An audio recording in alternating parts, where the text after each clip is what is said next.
السلام علیکم۔ بسم اللہ الرحمن الرحیم۔ غزوہ تبوک ایک مشہور غزوہ ہے اور نبی اکرم صلی اللہ علیہ وسلم کا آخری غزوہ ہے۔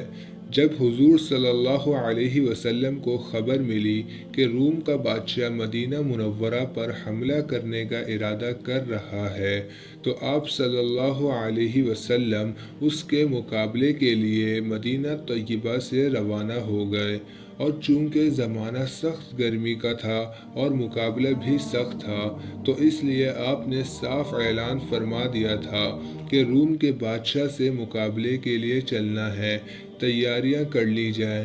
اور آپ صلی اللہ علیہ وسلم نے خود اس کے لیے چندہ فرمانا شروع کیا۔ ہر شخص نے اپنی حیثیت کے مطابق چندہ کیا اور سب کے سب مقابلے کے لیے روانہ ہو گئے، سوائے منافقین کے اور ان معذورین کے کہ جن میں عورتیں اور بچے بھی داخل تھے۔ ان کے علاوہ 3 پکے سچے مسلمان ایسے تھے جو بلا کسی عذر کے اس لڑائی میں شریک نہیں ہوئے تھے۔ ایک کعب بن مالک، دوسرے حلال بن امیہ، تیسرے مرارہ بن ربیع۔ یہ تینوں حضرات کسی نفاق یا کسی عذر کی وجہ سے نہیں ٹھہرے، بلکہ خوشحالی ہی ان کے رہ جانے کا سبب بن گئی۔ مرارہ بن ربیع رضی اللہ عنہ کے بارے میں آتا ہے کہ ان کا باغ خوب پھل پھول رہا تھا۔ ان کو خیال ہوا کہ اگر میں چلا گیا تو یہ سب ضائع ہو جائے گا، ویسے بھی میں ہمیشہ لڑائیوں میں شریک ہوتا ہی رہا ہوں، اگر اس دفعہ میں شریک نہیں ہوا تو کیا فرق پڑتا ہے، اس لیے ٹھہر گئے۔ مگر جب بعد میں تنبہ ہوا تو چونکہ باغ ہی اس کے رہ جانے کا سبب بنا تھا، اس لیے سب کو اللہ کے راستے میں صدقہ کر دیا۔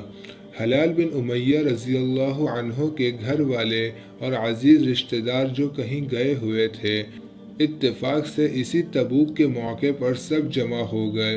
ان کو بھی یہی خیال ہوا کہ ہمیشہ شرکت کرتا ہی ہوں، اگر اس مرتبہ نہ گیا تو کیا حرج ہے، اس لیے ٹھہر گئے۔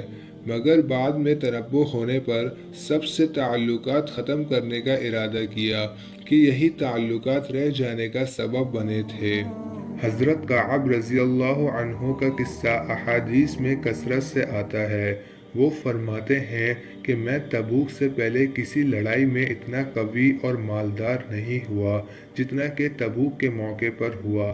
اس وقت میرے پاس اپنی ذاتی 2 اونٹنیاں تھیں، اس سے پہلے کبھی بھی 2 اونٹنیاں میرے پاس نہیں تھی، اور اس غزوہ تبوک کے موقع پر گرمی بھی شدید تھی اور سفر بھی دور کا تھا۔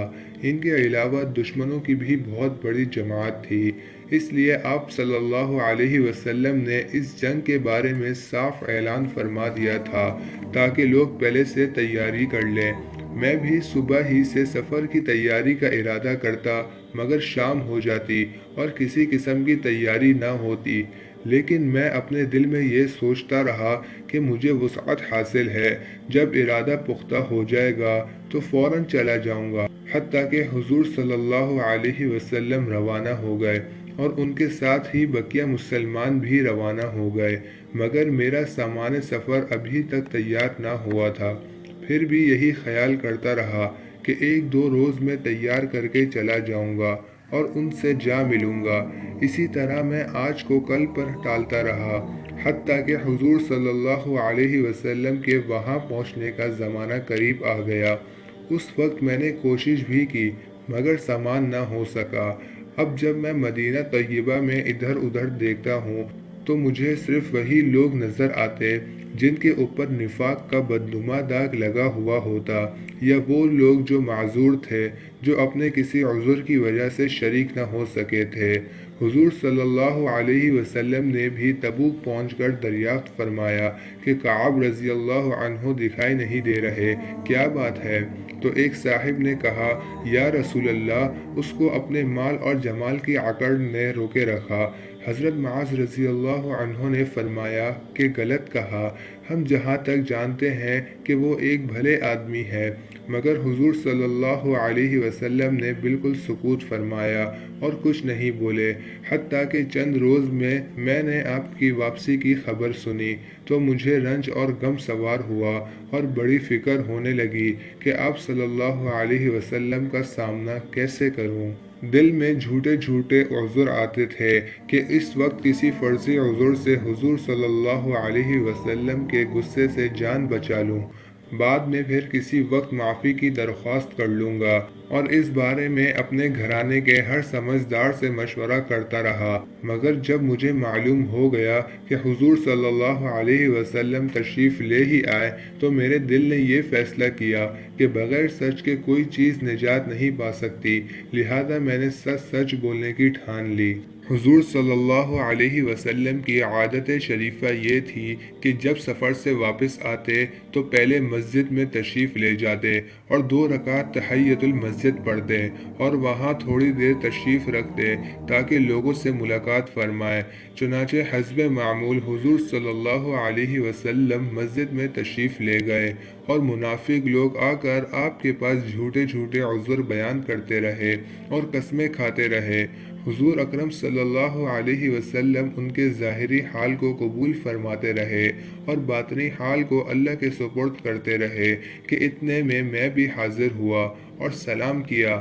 آپ صلی اللہ علیہ وسلم نے ناراضگی کے اندر تبسم فرمایا اور اعراض فرمایا۔ میں نے عرض کیا، یا رسول اللہ، آپ نے اعراض فرما لیا، خدا کی قسم میں نہ تو منافق ہوں نہ ہی مجھے ایمان میں کوئی شک ہے۔ آپ نے ارشاد فرمایا کہ یہاں آ۔ میں قریب ہو کر بیٹھ گیا۔ حضور صلی اللہ علیہ وسلم نے فرمایا، تجھے کس چیز نے روکا؟ کیا تو نے اونٹنیاں نہیں خرید رکھی تھی؟ میں نے عرض کیا، یا رسول اللہ، اگر میں اس وقت کسی دنیا دار آدمی کے پاس ہوتا تو مجھے یقین ہے کہ میں اس کے غصے سے کسی معقول عذر کو پیش کر کے نجات پا لیتا کہ مجھے اللہ تعالیٰ نے بات کرنے کا سلیقہ عطا فرمایا ہے، لیکن آپ کے متعلق مجھے معلوم ہے کہ اگر آج آپ کو میں جھوٹ سے راضی کر لوں تو قریب ہے اللہ جل شانہ مجھ سے ناراض ہو جائے، اور اگر آپ سے صاف صاف عرض کر دوں تو آپ کو غصہ آئے گا، لیکن قریب ہے کہ اللہ پاک کی ذات آپ کے غصے کو زائل کر دے گی۔ اس لیے سچ ہی عرض کرتا ہوں کہ اللہ کی قسم مجھے کوئی عذر نہیں تھا، اور جیسا فارغ اور وسعت والا میں اس زمانے میں تھا اس سے پہلے کسی زمانے میں بھی نہ تھا۔ حضور صلی اللہ علیہ وسلم نے فرمایا، اس نے سچ کہا۔ پھر فرمایا کہ اچھا اٹھ جاؤ، تمہارا فیصلہ حق تعالی شانو فرمائیں گے۔ میں وہاں سے اٹھا۔ میری قوم کے بہت سے لوگوں نے مجھے ملامت کی کہ تو نے اس سے پہلے کوئی گناہ نہیں کیا تھا، اگر تو کوئی عذر کر کے حضور صلی اللہ علیہ وسلم سے استغفار کی درخواست کرتا تو حضور صلی اللہ علیہ وسلم کا استغفار تیرے لیے کافی تھا۔ میں نے ان سے پوچھا کہ کوئی اور بھی ایسا شخص ہے جس کے ساتھ یہ معاملہ ہوا ہو؟ لوگوں نے بتلایا کہ 2 شخصوں کے ساتھ بھی یہی معاملہ پیش آیا ہے، انہوں نے بھی یہی گفتگو کی جو تو نے کی، اور ان کو بھی یہی جواب ملا جو تجھ کو ملا ہے۔ ایک حلال بن امیہ، دوسرے مرارہ بن ربیع، وہ بھی میرے شریک حال ہیں۔ حضور صلی اللہ علیہ وسلم نے ہم تینوں سے بات کرنے کی ممانعت بھی فرما دی کہ کوئی شخص ہم سے بات نہیں کرے گا۔ کعب رضی اللہ عنہ کہتے ہیں کہ حضور صلی اللہ علیہ وسلم کی ممانعت پر لوگوں نے ہم سے بات کرنا بند کر دی اور ہم سے اجتناب کرنے لگے، گویا کہ دنیا ہی بدل گئی ہو، حتیٰ کہ زمین اپنے وسعت کے باوجود ہم پر تنگ ہونے لگی، سارے لوگ اجنبی معلوم ہونے لگے۔ مجھے سب سے زیادہ اس بات کی فکر تھی کہ اگر میں اس حال میں مر گیا تو حضور صلی اللہ علیہ وسلم میرے جنازے کی نماز بھی نہ پڑھیں گے، اور خدا نخواستہ آپ صلی اللہ علیہ وسلم کا وصال ہو گیا تو میں ہمیشہ ہمیشہ کے لیے ایسا ہی رہوں گا، نہ مجھ سے کوئی کلام کرے گا نہ کوئی میری نماز پڑھے گا، کہ حضور صلی اللہ علیہ وسلم کے ارشاد کے خلاف کون جا سکتا ہے۔ غرض ہم لوگوں نے 50 دن اسی حال میں گزارے۔ میرے دونوں ساتھی تو شروع ہی سے گھروں میں چھپ کر بیٹھ گئے تھے، میں سب میں قوی تھا، چلتا پھرتا بازار جاتا، نماز میں شریک ہوتا، مگر مجھ سے کوئی بات نہ کرتا۔ حضور صلی اللہ علیہ وسلم کی مجلس میں حاضر ہو کر سلام کرتا اور بہت غور سے دیکھتا کہ آپ صلی اللہ علیہ وسلم کے لب مبارک جواب کے لیے ہلے یا نہیں۔ حضور صلی اللہ علیہ وسلم کے قریب ہی ہو کر نماز پوری کرتا اور آنکھ چرا کر دیکھتا کہ حضور صلی اللہ علیہ وسلم مجھے دیکھتے بھی ہیں یا نہیں۔ جب میں نماز میں مشغول ہوتا تو حضور صلی اللہ علیہ وسلم مجھے دیکھتے، اور جب ادھر متوجہ ہوتا تو آپ منہ پھیر لیتے اور میری جانب سے اعراض فرما لیتے۔ غرض اسی طرح حالات مجھ پر گزرتے رہے، اور جب مسلمانوں کا بات چیت بند کرنا مجھ پر بہت ہی بھاری ہو گیا تو میں حضرت ابو قتادہ رضی اللہ عنہ کی گھر کی دیوار پر چڑھا۔ وہ میرے رشتے کے چچا زاد بھائی بھی تھے اور مجھ سے تعلقات بھی ان کا بہت زیادہ تھا۔ میں نے اوپر چڑھ کر سلام کیا، انہوں نے سلام کا جواب نہ دیا۔ میں نے انہیں قسم دے کر پوچھا، کیا تمہیں معلوم نہیں کہ مجھے اللہ اور اس کے رسول سے محبت ہے؟ انہوں نے اس کا بھی جواب نہ دیا۔ میں نے دوبارہ قسم دے کر ان سے دریافت کیا، وہ پھر بھی چپ رہے۔ میں نے تیسری دفعہ قسم دے کر پوچھا تو انہوں نے کہا، اللہ جانے اور اس کا رسول۔ یہ کلمہ سن کر میری آنکھوں سے آنسو نکل پڑے اور میں وہاں سے لوٹ آیا۔ اسی دوران ایک مرتبہ میں مدینے کے بازار میں جا رہا تھا کہ ایک آدمی جو نصرانی تھا شام سے مدینہ منورہ اپنا غلہ فروخت کرنے آیا تھا۔ وہ یہ کہہ رہا تھا کہ کوئی کعب بن مالک کا پتہ بتا دے، تو لوگوں نے اس کو میری طرف اشارہ کر کے بتایا۔ وہ میرے پاس آیا اور غسان کے کافر بادشاہ کا خط مجھے لا کر دیا۔ اس میں لکھا ہوا تھا، ہمیں معلوم ہوا ہے کہ تمہارے آقا نے تم پر ظلم کر رکھا ہے، اللہ تمہیں ذلت کی جگہ نہ رکھے اور نہ تمہیں ضائع کرے، تم ہمارے پاس آ جاؤ، ہم تمہاری مدد کریں گے۔ کعب رضی اللہ عنہ فرماتے ہیں کہ میں نے یہ خط پڑھ کر انا للہ پڑھا کہ میری حالت یہاں تک پہنچ گئی کہ کافر بھی مجھ پر طمع کرنے لگے اور مجھے اسلام سے ہٹانے کی تدبیریں کرنے لگے۔ یہ ایک اور مصیبت آئی، اس خط کو لے جا کر میں نے تنور میں پھونک دیا اور حضور صلی اللہ علیہ وسلم سے جا کر عرض کیا، یا رسول اللہ، آپ کے اعراض کی وجہ سے میری یہ حالت ہو گئی کہ کافر مجھ میں طمع کرنے لگے۔ اسی حالت میں ہم پر 40 دن گزر گئے اور حضور صلی اللہ علیہ وسلم کا قاصد میرے پاس آپ کا یہ ارشاد لے کر آیا کہ اپنی بیوی کو بھی چھوڑ دو۔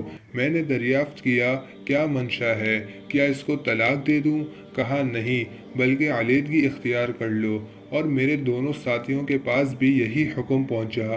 میں نے اپنی بیوی سے کہا کہ تو اپنے میکے چلی جا، جب تک اللہ جل شانہ اس معاملے کا فیصلہ نہ کر دے تب تک وہیں رہنا۔ حلال بن امیہ رضی اللہ عنہ کی بیوی آپ صلی اللہ علیہ وسلم کی خدمت میں حاضر ہوئی اور عرض کیا کہ یا رسول اللہ، حلال بالکل بوڑھے شخص ہیں، کوئی خبر گیری کرنے والا نہ ہوگا تو ہلاک ہو جائیں گے، اگر آپ اجازت دیں تو میں ان کا کچھ کام کاج کر دیا کروں۔ حضور صلی اللہ علیہ وسلم نے فرمایا، کوئی حرج نہیں، لیکن صحبت نہ کرنا۔ انہوں نے عرض کیا، یا رسول اللہ، اس چیز کی طرف تو ان کو میلان بھی نہیں ہے۔ جس روز سے یہ واقعہ پیش آیا ہے آج تک ان کا وقت روتے ہی گزر رہا ہے۔ کعب رضی اللہ عنہ کہتے ہیں کہ لوگوں نے مجھ سے کہا کہ اگر تو بھی حلال بن امیہ کی طرح بیوی کی خدمت کی اجازت لے لے تو شاید مل جائے۔ میں نے کہا، وہ بوڑھے ہیں اور میں جوان ہوں، نہ جانے مجھے کیا جواب ملے گا، اس لیے میں اس کی جرت نہیں کرتا۔ غرض اس حال میں 10 دن اور گزر گئے کہ ہم سے بات چیت بند کیے ہوئے پورے 50 دن ہو گئے۔ 50ویں دن صبح کی نماز اپنے گھر کی چھت پر پڑھ کر میں نہایت غمگین بیٹھا ہوا تھا اور زمین مجھ پر بالکل تنگ ہو گئی تھی اور زندگی دو بھر ہو رہی تھی کہ سلا پہاڑ کی چوٹی سے ایک زور سے چلانے والے آدمی نے آواز دی کہ کعب، تم کو خوشخبری ہو۔ میں اتنا ہی سن کر سجدے میں گر گیا اور خوشی کے مارے رونے لگا اور سمجھا کہ تنگی دور ہو گئی ہے۔ حضور صلی اللہ علیہ وسلم نے صبح کی نماز کے بعد ہماری معافی کا اعلان فرما دیا، جس پر ایک شخص نے پہاڑ پر چڑھ کر زور سے آواز دی کہ اس کی آواز سب سے پہلے پہنچی۔ اس کے بعد ایک صاحب گھوڑے پر سوار ہو کر بھاگے ہوئے آئے۔ میں جو کپڑے پہن رہا تھا وہ خوشخبری دینے والے کے نظر کر دیے۔ خدا کی قسم ان 2 کپڑوں کے سوا اس وقت میری ملکیت میں کوئی اور کپڑا نہ تھا۔ اس کے بعد میں نے مانگے ہوئے کپڑے پہنے اور حضور صلی اللہ علیہ وسلم کی خدمت میں حاضر ہوا۔ اسی طرح میرے دونوں ساتھیوں کے پاس بھی لوگ خوشخبری لے کر گئے۔ میں جب مسجد نبوی میں حاضر ہوا تو وہ دونوں بھی خدمت اقدس میں حاضر تھے، مجھے مبارکباد دینے کے لیے دوڑے، اور سب سے پہلے حضرت ابو طلحہ رضی اللہ عنہ نے بڑھ کر مجھے مبارکباد دی اور مصافحہ کیا، جو مجھے ہمیشہ یاد رہے گا۔ میں نے آپ صلی اللہ علیہ وسلم کی بارگاہ میں جا کر سلام کیا تو چہرہ انور کھل رہا تھا اور خوشی کے انوار چہرے سے ظاہر ہو رہے تھے۔ حضور صلی اللہ علیہ وسلم کا چہرہ مبارک خوشی کے وقت میں چاند کی طرح چمکنے لگتا تھا۔ میں نے عرض کیا کہ یا رسول اللہ، میری توبہ کی تکمیل یہ ہے کہ میں اپنی ساری جائیداد اللہ کے راستے میں صدقہ کر دوں، اسی کی وجہ سے یہ مصیبت آئی۔ حضور صلی اللہ علیہ وسلم نے فرمایا کہ اس میں تمہیں تنگی ہوگی، کچھ حصہ اپنے پاس بھی رہنے دو۔ میں نے عرض کیا کہ مجھے سچ ہی نے نجات دی ہے، اس لیے میں عہد کرتا ہوں کہ میں ہمیشہ سچ بولوں گا۔